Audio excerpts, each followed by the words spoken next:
Is coverage you can count on. WGAL News 8 Today starts now. Good morning. It is 4:30 on this Wednesday morning. A lot of election results to get to, but first let's get to the weather. I'm Matt Barcaro. I'm Caitlin Smith. Chief Meteorologist Christine Ferreira has that for us. And we have some rain out and about this morning, right on time. Let me show you what we have this morning on our Storm Team Live Radar Network.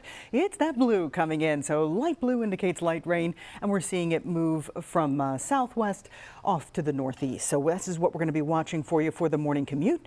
Could be a bit soggy at times today, but I also see some breaks in the rain. What I don't see is warm temperatures. We're going to be in the 50s all day long right now. Almost everybody's in the 50s, and we will stay there for the next 2 days. So look at the little variation in our 12-hour forecast, just kind of holding steady there in the mid-50s for most of the day. We'll see some periods of rain. I don't think anything too terribly heavy, although there could be some pops of moderate rain in there later this morning into the early afternoon. We'll talk about when temperatures warm back up to the 70s coming up in my full forecast. Thanks, Christine. Let's get to those results that are in for primary elections across the Susquehanna Valley, from the mayoral races in Harrisburg, Lancaster, and Lebanon to school board races in Cumberland and York counties. Let's start in Harrisburg. Incumbent Mayor Wanda Williams one step closer to securing a second term in office. She was declared the winner in the primary election late last night. You are the winner. And there is the reaction from her watch party last night as Williams and her supporters learned she'd beaten out 4 other candidates in that close race. And you saw McKenna Alexander there as well. The victory came down to just 83 votes between Williams and the city's current treasurer, Dan Miller, who Williams says was unfit to lead the city. Dan Miller was saying things that were untrue, and I want to make sure that everything is factual. I don't have to lie. I had the facts, I had the documents. But, you know, if Dan wants to work with me, fine. Dan should have worked with me before. He never did. So, Dan, I'm open the doors if you want to work. She the one. Okay. And Dan Miller, the city treasurer, did come in second place in that primary. Miller can run again in the general election in November as a Republican candidate.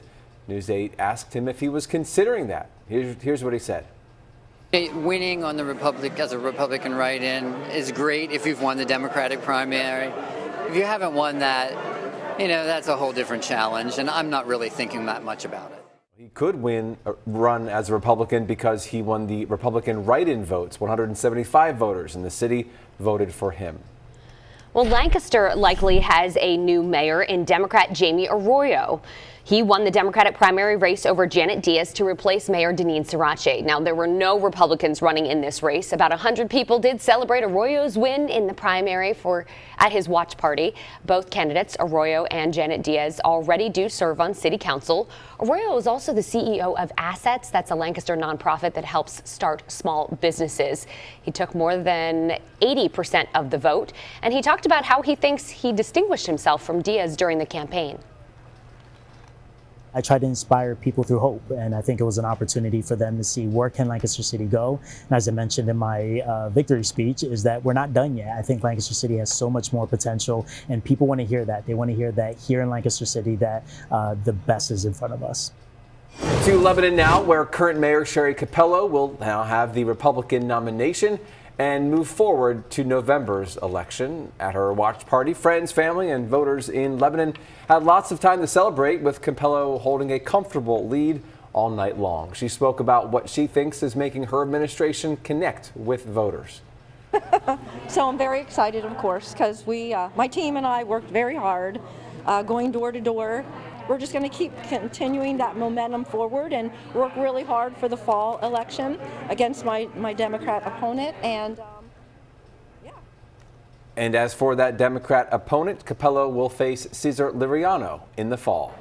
Incumbent Lebanon County District Attorney Pierre Hess-Graf won yesterday's primary against Republican challenger Michael Light, winning a second term. She got 70% of the vote, just under 9,000 votes in all. There were no Democrats in that race.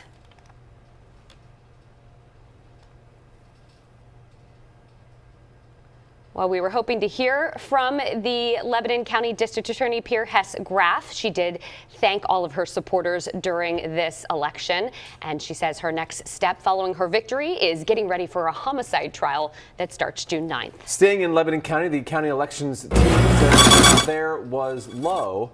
We checked with the election leaders there as they were processing votes yesterday. And that's really a shame because these are really important jobs on the ballot. School board and things that affect people's families right in their own community. So I'm sad to hear that that's our turnout, but I understand that you get sort of a presidential hangover. Moving over to York, it was Democrat Sandy Walker as the lone candidate in that race to replace Mayor Michael Helfrich, who is not seeking re-election. There were no Republicans in that race. In the race for York County District Attorney, the incumbent Tim Barker is the projected winner in that race, winning 66% of the vote over his challenger Jack Graybill. There are no Democrats in that race. In Gettysburg, Mayor Rita Freeling has lost her bid for re-election as Chad Allen Carr won the Democratic primary with 53% of that vote. There are no Republicans in that race. We're also following several city council races. In Harrisburg, Democrats Jocelyn Rawls, Robert Lawson, Asha Green, and Ralph Rodriguez won seats. In Lancaster, Democrat Ahmed Ahmed, who is an incumbent, won alongside Marshall Miller, Amos Stolzfus, and Nancy Milan. And in Lebanon, Republican incumbent Carrie Hatos and Angelina Marco earned the most votes to win the nominations for city council. There also were two statewide races on the ballot yesterday. For Superior Court judge, Republicans elected Maria Batista to represent them. She beat Anne Marie Wheatcroft, and she will face Democrat Brandon Newman in the fall. And in the race for Commonwealth Court judge, Republicans chose between Matt Woolford and Josh Prince. And you see with 97% of the precincts reporting here that Woolford secured 62% of the vote, making him the winner there. Woolford is now set to face Democrat Stella Sy in the fall. The Republican Party, Pennsylvania, congratulated both Judge Batista and Woolford. Craig Rothman says the party is stronger because of competition and united against what he calls activist judges.